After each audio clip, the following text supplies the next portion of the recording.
Hello friends, আসসালামু আলাইকুম। আমি নুসরাত জাহান। আজকে আমি তোমাদের সাথে শেয়ার করবো how to insert equation in MS Word document Bangla. অর্থাৎ আজকে আমি তোমাদের সাথে শেয়ার করবো কীভাবে আমরা এমএস ওয়ার্ড ডকুমেন্টের মধ্যে ইকুয়েশন ইনসার্ট করতে পারি। তো কাজটা করার জন্য এটা আমরা মিনিমাইজ করলাম। প্লাস মিনিমাইজ করার পরে এখন বিষয়টা করার জন্য আমরা ইনসার্ট মেনুতে আসি। ব্যাস এখানে আসার পরে আমরা আজকে বলছি তোমাদের সাথে ইকুয়েশনের বিষয়টা শেয়ার করবো। তাছাড়া আমার চ্যানেলে এই অবজেক্ট থেকে শুরু করে প্রত্যেকটা বিষয়ের উপর আমার চ্যানেলে কিন্তু আলাদা আলাদা ভিডিও দেওয়া আছে, তোমরা চ্যানেলে দেখতে পারো। তো এখন কাজটা করার জন্য আমরা এখান থেকে প্রথমে যে ইকুয়েশন অপশনটা আছে এখানে আমি যদি ক্লিক করি, ক্লিক করলে যে টাইপ টু আমাদের দেওয়া আছে কি টাইপ কোশ্চেন হেয়ার। তো এদিকে আমরা আমাদের নিজেদের মতো ইকুয়েশন ব্যবহার করতে পারি। তো এখন আমরা আমাদের টাইপ করে দিতে পারি, বা আমাদের কিন্তু এই যে আমাদের এখান থেকে স্ট্রাকচার নামে কিন্তু বিভিন্ন অপশন আছে, তো এগুলো ইকুয়েশনের অপশন তোমরা চেয়ে দিতে পারো, আমাদের অভাব নাই। আমাদের যে ফ্যাকশন, যেটা আমাদের ফ্যাকশন, এখানে ক্লিক করি। ক্লিক করলে আমাদের কিন্তু বিভিন্ন ধরনের বিষয়ের দিকে দেওয়া আছে। আমি তো প্রথমটাই নিলাম। প্রথমটা নেওয়ার পরে এখন আমরা চাইলে আমরা এই যে আমরা প্রথমে যে কার্সরটা এইদিকে প্রথমে আনার জন্য আমি ক্লিক করে আনতে পারি, বা আমি যদি মাউসের লেফট বাটন চাপ দিয়ে কিবোর্ড দিয়ে করার জন্য মাউসের লেফট বাটন চাপ দিয়ে আপ বাটন চাপ দিলে আইসা পড়লো। আসার পরে এদিকে আমি লিখলাম 1, আর আমি আমাদের ডাউনের চাপ দিয়ে আমি লিখলাম 2। ব্যাস লিখলাম। লেখার পর এখন আমি আবার আমাদের এখান থেকে আমাদের রাইটের চাপ দিই। ব্যাস চাপ দেওয়ার পরে এখন আমরা আমাদের ধরে দিকে দিলাম আমাদের প্লাস দেওয়ার পরে এখন আমি এখান থেকে আমরা এই যে ফ্যাকশন এখানে আসি।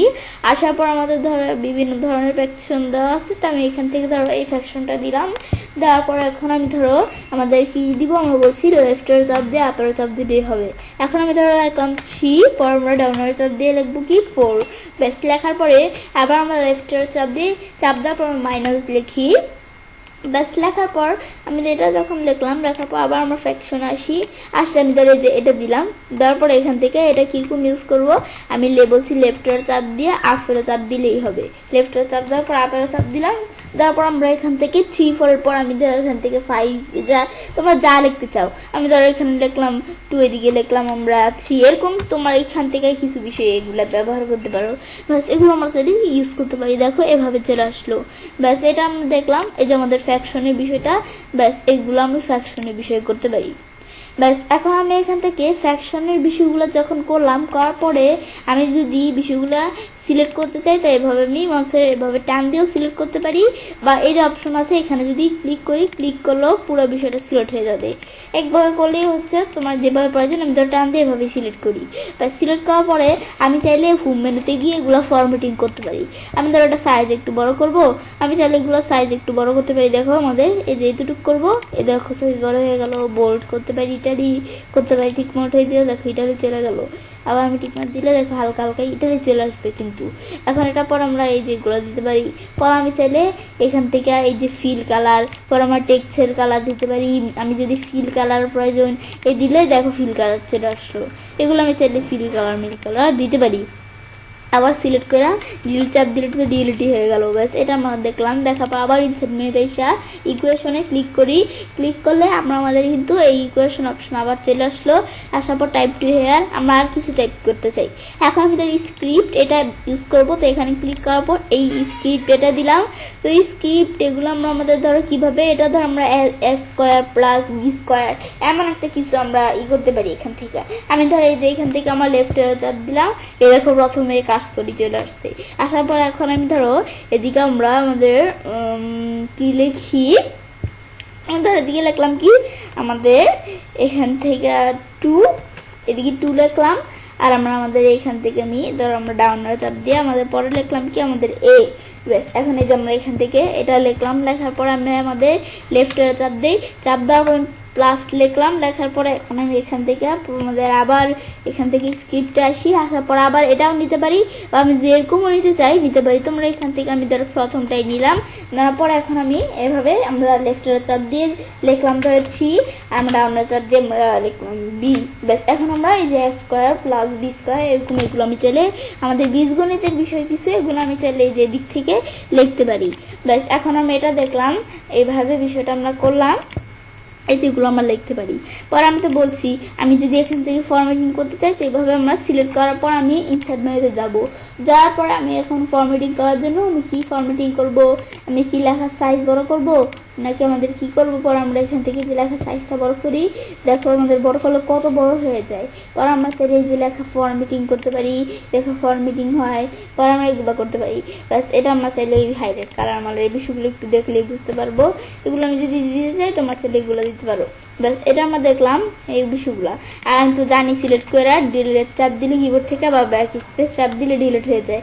ব্যাস এগুলো আমি সিলেক্ট করতে পারি। ব্যাস করার পরে এখন আমি ধরো এখান থেকে আমরা ইনসার্ট মেনুতে সেই ইকুয়েশন আসার পরে এই ধরো স্ক্রিপ্টটা দেখলাম, দেখার পর রেডিয়াল।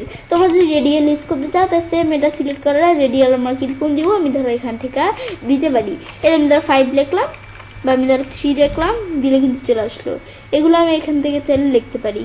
ব্যাস লেখার পরে এখন আমি এরা যখন দেখলাম, দেখার পরে আমি ধর এটা সিলেক্ট করে ডিলিট করে দেই।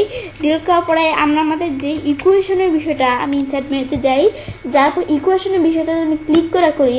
তাছাড়াও আমি যদি ইকুয়েশনে এই যে এই অপশনটায় ক্লিক করি, ক্লিক করলে কিন্তু তাছাড়াও ক্লিক করা ছাড়াও কিন্তু এদিকে বিভিন্ন টাইপের আমাদের বিভিন্ন ধরনের বা বিভিন্ন টাইপের ইকুয়েশন কিন্তু এদিকে অলরেডি দেওয়া আছে। তোমরা এগুলো চাইলে ইকুয়েশনগুলো ইউজ করতে পারো। আমি ধরো এখান থেকে এই ইকুয়েশনটা ইউজ করবো, তো এখানে ক্লিক করলাম। ক্লিক করার পরে এখন আমি ধরো এখান থেকে আমরা এই যে আমরা এভাবে এখন আমি যদি এগুলো করতে চাই, চেঞ্জ করতে চাই, তো আমরা এখান থেকে আমরা এই লেফট বাটন চাপ দিই। চাপ দিয়ে ধরো এক্সের পরিবর্তে আমি ধরো এখানে কি দিই দেই। ব্যাস এক্সের পরিবর্তে দিলাম। পর আমরা আমাদের এখান থেকে আবার আমার লেফট চাপ দিয়ে আমি ধরো এর পরিবর্তে আই দিলাম। ব্যাস +i দেওয়ার পর এখন আমরা আমাদের এখান থেকে আবার আমরা এখান থেকে লেফট চাপ দিই। দেওয়ার পর আমরা এন এর পরিবর্তে ধরো বি দিলাম। এন্টার ডিলিট করে এন এর পরিবর্তে বি। আবার আমরা এখান থেকে লেফটের চাপ দিই। পরে এগুলো আমরা আবার আপের চাপ দিই। আমি ধরো এই যে এন যেটা আছে এন এর পরিবর্তে আমি ধরো এম দিলাম। দিলে দেখো এগুলো চলে আসলো। এগুলো তোমরা চেঞ্জ দিতে পারো। এখন আমরা এখান থেকে এগুলো যদি প্রয়োজন হয় তোমরা চেঞ্জ দিতে পারি। পরে আমরা আরও বিষয় দেওয়া আছে, এগুলো তোমরা একটু দেখলেই বুঝতে পারবে। ব্যাস এটা আমার দেওয়ার পর আমার তো এগুলো জানি এভাবে সিলেক্ট করে আমি হোম মেনুতে যাই। যাওয়ার পর আমি ধরো একটু সাইজটা বড় করি। আমি ধরো সাইজ বড় করতে পারি। এই ধরো আমি এখান থেকে এগুলো যদি বড় করতে চাই, আমরা তো জানি এই দেখো আমার সাইজ বড় হলো। হওয়ার পর আমি এটা বোল্ড করতে পারি। পর আমি যদি এগুলোর মধ্যে ফিল কালার দিতে চাই, এগুলা এই বিভিন্ন টাইপের কিন্তু ফিল কালার দেওয়া আছে। তোমার যে টাইপের ফিল কালার প্রয়োজনই দেখো মাউস পয়েন্টার রাখলে কিন্তু আসে। মানে এরকম হাইলাইট কালার আমরা চাইলে বলতে পারি, হাইলাইটের নাম এটা। এখন এগুলো দিতে চাইলে দিতে পারি। পর আমরা এখান থেকে চাইলে টেক্সের কালার দিতে পারি। তো আমার ব্ল্যাক আছে, ব্ল্যাকই সুন্দর। ব্যাস এগুলো আমি চাইলে দিতে পারি। দেখো আমরা এভাবে কিন্তু বিষয়টা চলে আসলো। E+I+B+M আমাদের যেগুলো এডিট করছে এডিট হয়ে গেলো। আর আমরা এভাবে ফরম্যাটিং করতে পারি। ফরম্যাটিং করার পর আমি যদি মনে হয় আমরা এগুলো প্রয়োজন না, তো সিলেক্ট করে বলছি ডিলিট করে দিলেই হয়ে যাবে। ব্যাস এটা দেখার পরে আবার আমি এখান থেকে ধরো আমরা ইনসার্ট মেনুতে এসে ইকুয়েশন আসি। এটা আমরা ইকুয়েশন আর কি ক্লিক করি। ক্লিক করার পরে আমরা এই বিষয়গুলো চাইলে কিন্তু করতে পারি। তো এখন আমরা আমাদের কিন্তু এই যে আমাদের ফ্র্যাকশন দেখছি, স্ক্রিপ্ট দেখছি, রেডিয়াল, পরে আমরা চাইলে যে লার্জেন্ট এগুলো ব্যবহার করতে পারি। লার্জ অপারেটর, পরে ব্র্যাকেট, পরে আমরা এখান থেকে ব্র্যাকেটের পরে ফাংশন টাইপের ইউজ করতে পারি। স্ট্রাকচার, পরে এসেন্ট, পরে আমরা এই যে এগুলা আর অপশন দেওয়া আছে অপারেটর এগুলো আমি কি ইউজ করব, তোমরা এগুলো চাইলে ইউজ করতে পারো। এগুলো তোমাদের যদি প্রয়োজন পড়ে আমি জাস্ট তোমাদের কয়টা এখান থেকে ইউজ করে দেখাইলাম যে ইউজ করা যায় যে আর কি। এখন আমরা এটা দেখার পরে আমাদের দেওয়া স্যাম্বল। এখন আমি স্যাম্বলের জন্য এইটা নিলাম। তো এখন নেওয়ার পরে আমি এখন ধরো স্যাম্বল যে আমরা ইউজ করব, তো সেজন্য আমি এখানে ধরো স্যাম্বলসে ক্লিক করলাম। করার পর আমি এখন ধরো স্যাম্বলস, আমি ধরো বিভিন্ন টাইপের স্যাম্বলস দেওয়া আছে। আমি ধরো এই এর মতো দেখতে এই স্যাম্বলসটা আমি ধরো নেই নিলে এই যে আমাদের মানে যেই স্যাম্পলটা চলে আসলো। পরে আমি আমরা ধরো ও বলতে পারি বা এটা নামটা আমি জানি না। এটা আমরা এখান থেকে এভাবে একটা স্যাম্পল দিলাম। এগুলো বিভিন্ন ধরনের স্যাম্পল। তো স্যাম্পল দেওয়ার পরে এখন আমি এখান থেকে চাইলে আর কি স্যাম্পল দিব, এই যে আমি এরকম স্যাম্পল দিব, তো এটা আমি দিতে পারি। এই দেখো এরকম স্যাম্পল চলে আসলো। ব্যাস এই যে এগুলো আমি চাইলে স্যাম্পল দিয়ে বিষয়গুলো করতে পারি। স্যাম্পল দিয়ে করার পর আমি যদি এগুলো সিলেক্ট করি, সিলেক্ট করার পর হোম মেনুতে গিয়ে আমি চাইলে এগুলো আমরা জানি স্বাভাবিক এগুলো আমি চাইলে যে এখান থেকে এই যে ফন্ট চেঞ্জ করতে পারি। আবার আমরা এই যে ফন্টের সাইজ বাড়াইতে কমাইতে পারি। এই যে আমি ধরো ফন্টের সাইজ বাড়াইতে কমাইতে চাইলে এই দেখো ফন্টের সাইজ বাড়ে। এটা দেই ফন্টের সাইজ বাড়লো। পর আমরা বোল্ড করলাম, ইত্যাদি করতে পারি। তো আমরা হাইলাইট কালার দিতে চাইলে আমরা বলছি এখান থেকে এই হাইলাইট কালারের বিষয়গুলো তোমরা দিতে চাইলে দিতে পারো। রেড কালার দিলে এরকম, এটা দিলে এরকম, ব্যাস আসলো। আসার পর এখন আমি ধরো এভাবে এগুলো দিলাম। দেওয়ার পর আমি এখন তো আমাদের ডিজাইনে আসি, যে আমরা এখন বলছি আমাদের ডিলিট চাপ দিয়ে ওটা ডিলিট হয়ে যাবে, আমরা ডিলিট করবো না। ধরো আমরা এটা আমাদের এভাবে আমাদের নিজেদের কোনো কাজে আমরা এখন রাখলাম। রাখার পর আমরা ধরো এখন আমাদের কোনো নতুন একটা আমরা ডকুমেন্ট নেই, কন্ট্রোল এন দিয়ে আমি ধরো নতুন একটা ডকুমেন্ট নেই। এখন আমরা আমাদের আমাদের যে স্যাম্বলটা ছিল সেই স্যাম্বলটা আমাদের ডকুমেন্টের মধ্যে প্রয়োজন। এখন আমরা এই যে আমাদের মানে যে ইকুয়েশনটা আমরা ইউজ করছিলাম, তো এখন ইনসার্ট মেনুতে গিয়ে ইকুয়েশনে গিয়ে আমরা ধরো এই ফাইলটা নেই, এই ফাইলটা মনে করলাম আমরা নেই, এটা নেই, এই ফাইলটা নেই। এখন আমি এখান থেকে নতুন একটা ডকুমেন্ট নেওয়ার পর এখন আমি এখান থেকে আমরা আমাদের ওই ইকুয়েশনটা অনেক প্রয়োজন, ওইটা আমাদের এখান থেকে এদিকে কিন্তু কোনো জায়গায় নাই। এখন এটা আবার আমরা আমাদের ইকুয়েশনে যে সেট মেট করে পর একবারে করতে হবে, বড় কোনো ইকুয়েশন থাকলে আর কি। তো এখন আমরা যদি বড় কোনো এমন ইকুয়েশন থাকে তখন তো লিখতে আমাদের সময় নষ্ট না করে আমি এখান থেকে যদি এই যে এই অপশনে যাই, যাওয়ার পরে এই যে এটা ধর আমি সিলেক্ট করলাম, সিলেক্ট করার পরে আমি এখন আমরা ইকুয়েশন আসি। ইকুয়েশন আসার পরে এগুলো তোমরা ইকুয়েশন ইউজ করতে পারো, এটা office.com থেকে। এই যে এখানে আমরা বিষয়টা করার জন্য save selection to equation gallery, আমি এটা এখানে ক্লিক করি, তো আমরা ইকুয়েশন নামে আমরা এখানে গ্যালারি চলে আসছে। আমি ধরো এখান থেকে জাস্ট একটা নেম দিয়ে আমি ধরো বিষয়টা এখান থেকে করি, ধরো এখান থেকে জাস্ট একটা নেম দিলাম। দেওয়ার পরে এখন আমি ধরো লিখলাম, ব্যাস এগুলো আমরা দেখার পর আমি এখন যদি আমরা এই বিষয়গুলো আমি ধরো জাস্ট আমাদের বিষয় দেখানোর জন্য লিখলাম। এখন আমি ওকে দিই, বেশ ওকে দিলে কিন্তু বিষয়টা সেট হয়ে গেল।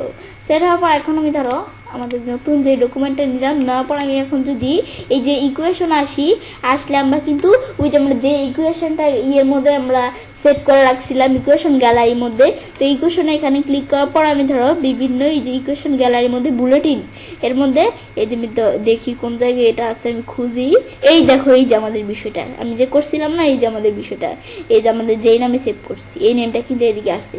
এখন আমি যদি এখানে ক্লিক করি, দেখো ইকুয়েশনটা চলে আসছে, এদিকে যেরকম ইকুয়েশন এদিকে সেরকম ইকুয়েশন। এরকম আমরা আমাদের যদি যত বড় ইকুয়েশন থাকুক আমরা যদি সেভ করে রাখি তাহলে কিন্তু আমরা আমাদের এখান থেকে অন্য কোনো প্রয়োজনে রাখতে পারি। পরে আমরা এগুলো জানি যে লাইনের আর এগুলো তো আমি তোমাদের দেখালাম, ব্যাস এগুলো আমি চেলে করতে পারি। ব্যাস আর সিলেক্ট করে ডিলিট করে দিলে তোমরা জানি ডিলিট হয়ে যাবে। ব্যাস এটা আমি চেলে করতে পারি। বিষয়টা করার পর এভাবে আমরা চেলে কাজটা করতে পারি। এবার আমরা খুব সহজেই এমএস ওয়ার্ড ডকুমেন্টের মধ্যে ইকুয়েশন ইনসার্ট করতে পারি। ফ্রেন্ডস, আমার আজকের এই ভিডিও যদি তোমাদের ভালো লেগে থাকে তো আমার চ্যানেলটি সাবস্ক্রাইব, লাইক, কমেন্ট এবং সবার সাথে শেয়ার করবে।